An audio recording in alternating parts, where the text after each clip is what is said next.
Hello, this is Palico Patch and welcome back to another episode / chapter of the Innsmouth Case. We are just hanging about the town centre, as it were, by a fountain. We've had a couple of people come over, try and get them to to join their HP Lovecraft style religion. We weren't fully on board with it. We kind of skirted around, outright saying yes, and maybe even sowed a couple of seeds of doubt within their mind about their religion. But by the by, other than that, we're here, we're booked into the hotel, and we're going to continue our search right now. So what are we going to do? Go to the city hall, go to the police station? I'm thinking now we've found the police station and we are dealing with a missing person and we are a private investigator. We should do the professional courtesy of going there and seeing if we can find out any information, or at least let them know who we are and what we're about. So, with that being said, let's go to the police station, shall we? You enter the precinct and find yourself in a small foyer. A counter separates visitors from the actual office of the police officers on duty. It's standard practice, observed even in a cranky little town like Innsmouth. A chilly, not partially inviting old building with only a single narrow window on the northernmost wall. The room is bathed in a yellowish light, but rather than a warming glow, it's much more like warm sick. Yellowed wallpaper is about to come loose from the walls, probably a process that has been ongoing for years, the exciting finale of which you can witness today. Almost every one of the poisonous green tiles on the floor has cracks or other small damage. A policeman is on reception desk duty. He looks at you through door. Oh, it's another one of those days, I'm afraid. A policeman is on reception desk duty. A policeman is on reception desk duty. He looks at you through dull eyes. The police station gives off the same lethargic vibe that you've come to expect from Innsmouth by now, but who knows, maybe they can help you anyway. You look around or talk to the guard personnel. I mean, we've got a pretty much decent view of everything. It looks like there might be more pictures up, so maybe it's worth just having a quick look before we go up to the guy and see what's going on. Maybe not. The foyer is as bare and boring as you've come to expect from Innsmouth thus far. As you look around, your eyes settle on a bulletin board. It's full of handwritten or printed off. Wow, are these all missing person reports? The guards look at you intently. Well, I think it's time to go. Oh, actually, we can delve into the bulletin board. I think it's probably worth doing that first. Keep looking at the bulletin board. The number of flyers on the board is overwhelming. Most of the many smiling faces you can see were photographed during a happy moment on their pleasant holiday. No doubt far, far away from here. Then you notice something really peculiar. The phone numbers. Each of them has a different area code. That must mean that none of these people is from Innsmouth itself, but that they must have all been visitors here, just like you. You look for a particular flyer on the board, but you can't find it anywhere. If Tabitha has been missing for a week, why can't you find a notice about her on here? Okay, get down to the point. The life of a little girl is in danger. The wooden floorboards creak under your shoes as you approach the cop. They sound like moaning of an audience somewhere in the distance, commenting on a display of epic stupidity. The cop on duty has been watching you intently ever since you entered the room. He clears his throat before talking to you. So you want to file a missing person report? Yes, that's why I'm here. Oh no, why would you assume that? Okay, so it's obviously something which they are accustomed to. I don't really want to launch straight into it, so let's see why he would think I would assume that. No, why would you say that? The cop seems briefly surprised. Well, it's just that most tourists. He stops himself mid-sentence. All of a sudden, the papers in the front of him have become super important and he starts making neat piles that are perfectly perpendicular to the pen and ruler. It's pure zen to behold. When he's done, he returns his attention to you. What do you want? Let's probe about the missing people. Why are there so many people reported missing here? He stares at his newly arranged desk and adjusts the objects even more. Only an electron microscope could now show any inaccuracies still present in this arrangement. Then all of a sudden, the cop gets up, murmurs lunch break, and disappears into the back office. Question time appears to be over. You're now all alone in the foyer of the police station. I mean, I'm all alone. I'm going to have a little bit of a rustle, I think. I'm an investigator, damn it. This is my job. Look for the policeman's papers. A quick look to the left and right. No one in sight. You grasp this opportunity to inspect the desk. You notice your heart beating loudly in your chest.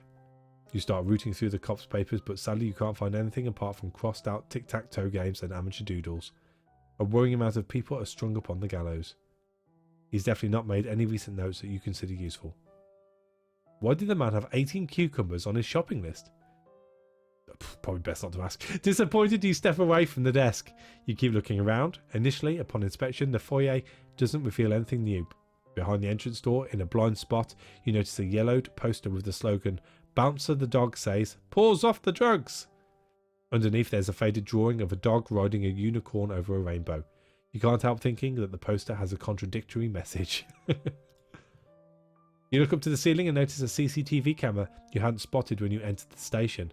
Normally you'd expect this in a police station, but this is the first object in the room fabricated after the turn of the century. Lucky for you, you notice the camera being before doing anything stupid. Oh wait. From the room next door you can make out some sort of commotion. Rustling of voices, and suddenly a door opens. Several cops enter the room. All eyes are trained on you. I can explain this. Or run!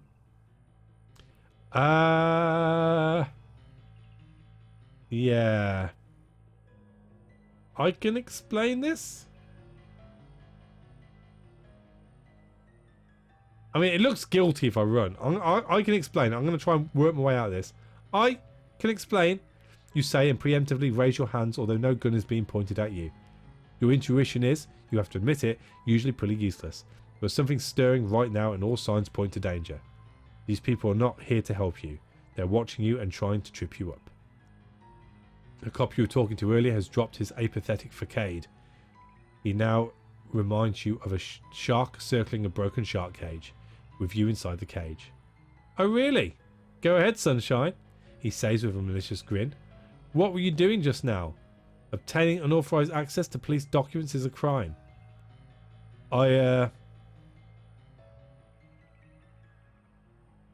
So, thought this was the way to the restroom, need to find a missing girl, or was just admiring your drawings? Yeah, just admiring your drawings, I think is where we're going to go. I was just admiring your drawings, you say, hoping the uncertainty doesn't creep into your voice too much.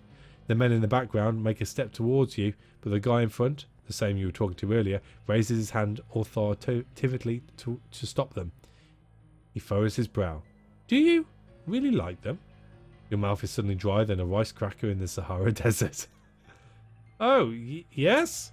You answer, and you try to recall the details of the childish drawings you glimpsed briefly earlier. But you've seen that glint in the eyes of the cop many times before. You've seen it with people stuck in deadly dull jobs, and who dream about their potential will be recognised by someone, anyone. You estimate that Innsmouth doesn't value its creative talent sufficiently. What do you like about them? The cop asks suspiciously. What do you like most about them? All the gallows and exploding bums. The subtle Ars Nouveau references. I mean, I've said I'm an art person. That lady can back me up. Or he does look a bit brutish. All the gallows and exploding bums.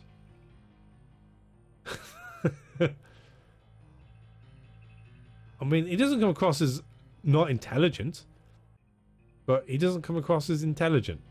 So, I mean, it's a 50-50 decision here, isn't it? Let's they're all brutes. Let's go for all the gallows and exploding bums. All the gallows and exploding bums. The group start laughing. Despite scoring sympathy points with his colleagues, the artist himself is less than pleased. He twists his mouth into a grimace and approaches you. His colleagues surround you like a pack of hyenas. Before you can say another thing, someone hits you over the back of the head. Wrong answer.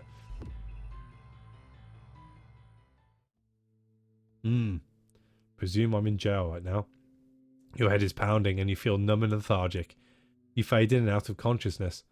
Memories visit you, pleasant ones that hail from better times. Then you return to reality. Reality is not at all attractive. When you open your eyes, a flickering source of light blinds you. You carefully stretch your arms and legs, still unsure on where on earth you are. Are you dead? No. Your gaze wanders over the metal bars and the stone wall into which those who came before you have carved messages. You are lying in a cell. Although the word cell doesn't quite capture it, these are more like cages that are separated only by thin metal bars. No cot, no toilet. Damn it. They didn't even give you a bucket. Someone must have given you a good beating. From your scraped cheeks and hands, you deduce that you were dragged here afterwards. In the cell to your right is a woman with her back against the wall. To your left, an unconscious young man with dishevelled hair, lying face down. You look around the dark cell. Well, let's inspect our surroundings before we start talking to people. You get up and you knock the dust off your coat. A quick rummage through your pockets confirms your worry. All your belongings were taken before you were incarcerated here. Your cell neighbour pays no attention to you. She sits on the cold floor with her knees bent, her arms wrapped around her legs, her gaze directed stoically into the distance. What is she looking at? Ah, the only door leading out of this crypt. Even if you magically manage to open your cell door, you still have to overcome this metal door. You squint your eyes to get a better overview of the situation. The door has a narrow slit at eye level, through which light falls into your prison. You think you may be hearing distant voices, but maybe you're just imagining that. Right, so we need to talk to someone. I mean, she seems pretty sort of freaked, so I suppose we'll try and talk to the guy first. The guy in the cell next to yours seems to have been knocked out too. Maybe you can wake him up. 3 people trying to figure things out are better than 2. He's lying on the floor, spread-eagled. I don't really want to shout because it's going to echo being in the cell, and I don't want them to know that stuff's going on, so I'll leave him alone for a moment. Oh well, this guy doesn't seem like much help anyway, and given his tasteless Hawaiian shirt, he seems to have far bigger problems than being locked up in a dungeon in Innsmouth. So let's talk to the woman. Hey, given the circumstances, no one can expect of you to come up with something more creative. She turns towards you with a sigh. Slept well? You rub your neck. Oh, you rub your cheek even. Big mistake. Your head feels like one big bruise. Yeah, let's find out who she is first. Who are you? Who are you? You blurt out.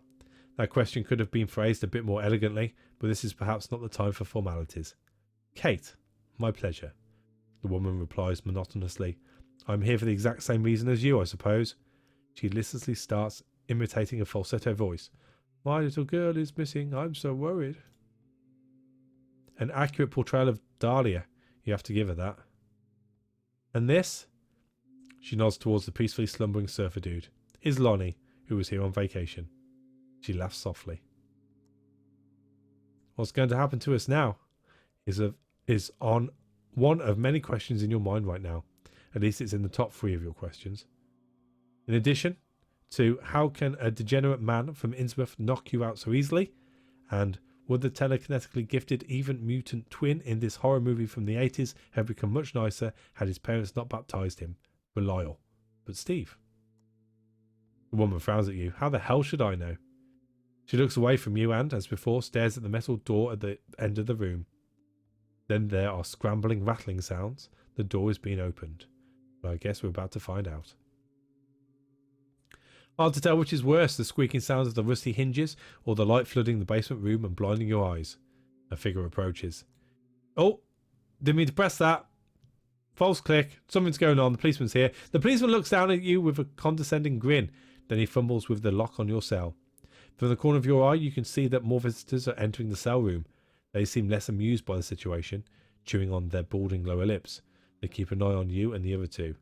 In their hands, they hold burlap bags? I hope I didn't keep you waiting for too long, the cop says in a chatty tone. I wouldn't want visitors to get a bad impression of Innsmouth. He opens the cell and grins at you. And you're coming with us now. Do I attack? I mean, there's a lot of them.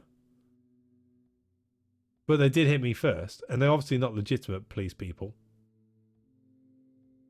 I mean, once I've got a sack on, I'm done for, aren't I? They might tie me up. They didn't say anything about tying me up. They just said a sack, didn't they? I'll play along. It's 3, no 4 against 1. Your fellow inmates are still in their cells. You'd have to be pretty stupid to try anything. You do as you're told and step out of your cell. The cop with the keys nods and starts to unlock the woman's cell. Kate, meanwhile, has gotten up. With an expressionless face, she stares at the cop who avoids her gaze. He motions for her to come out of the cell. Something is being pulled over your head. Suddenly everything goes dark and the smells of potatoes. Just great. This coward of a cop has put a burlap bag over your head. Your hands are pulled behind your back and you can feel how scratchy rope is being wound around your wrists and pulled tight. Someone has to carry our server boy. He's still completely out of it. Now let's get a move on. Go, go. 2 hands grab you by the shoulders and push you down a long and winding corridor. It is probably the discreet way out of the police station. At least that's where you assume you must have been. Someone mumbles the word staircase, but it comes too late and you fall flat on your face. The hard edges of the staircase rams itself into your forehead. Someone behind you laughs a nasty rattling laugh. He goes on your nemesis list. It's going to be a pretty long list, that list. This day seems to turn more and more unpleasant. After several corridors, stairs, boxes and other stumbling blocks, the obstacle course comes to an end. Your shins bump against metal and well-intentioned pressure against your shoulders move you to a slightly elevated surface. Next to you, Kate falls on her face too, cursing loudly. Well, at least you are not the only victim here. A problem shared. Someone pushes your legs forwards and a muffled sound can be heard. You're beginning to catch on with what's going on.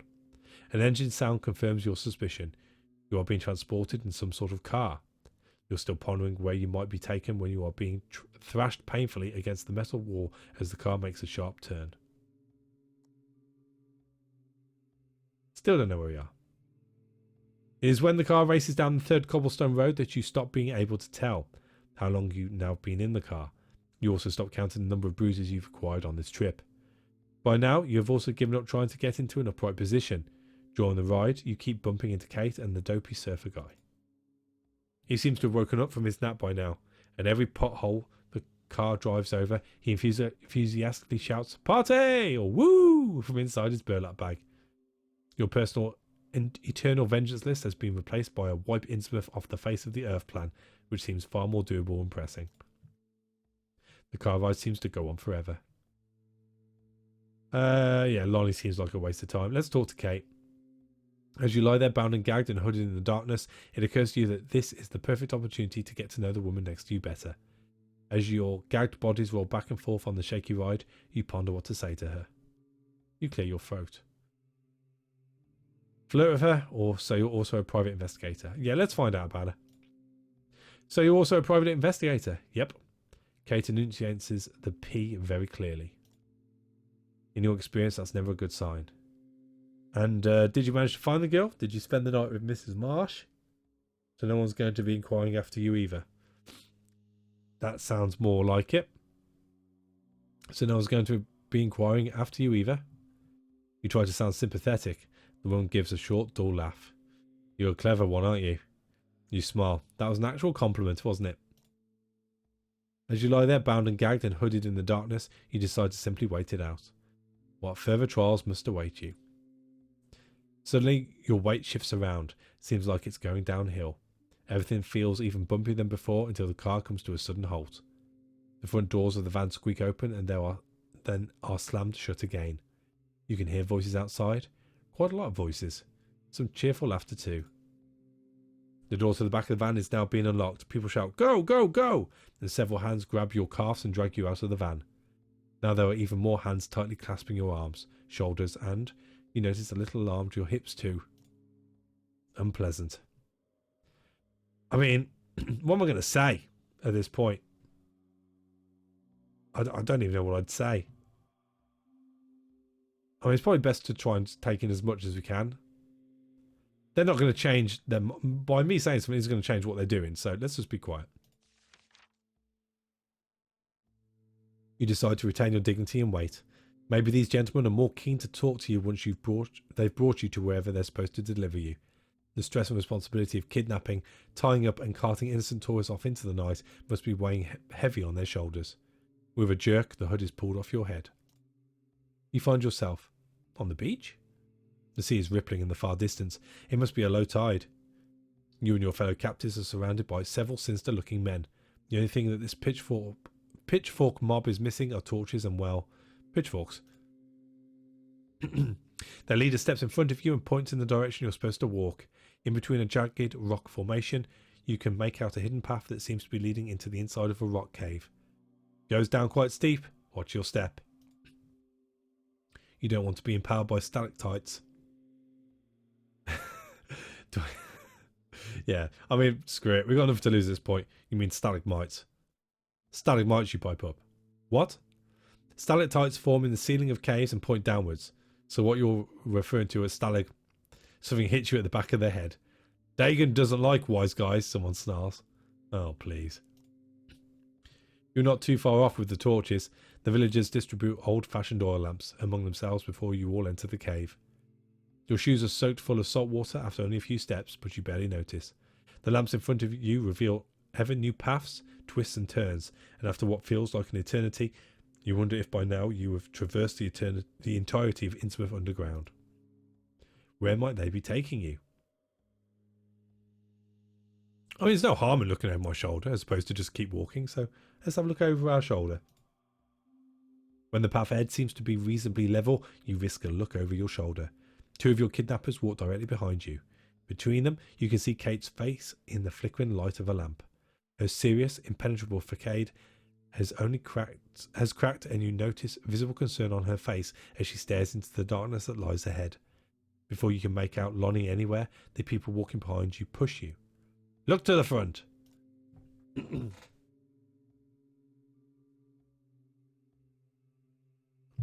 For the longest time of your arduous pilgrimage, your little group was just a tiny floating island of light amid the darkness, but now you can firmly make out another flickering light in the distance.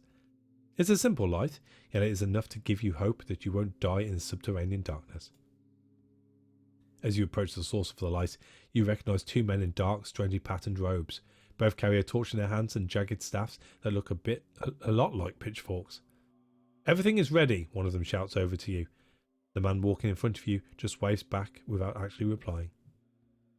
You would really like to know what it is exactly that has been prepared, but you get the sense that will all be revealed soon.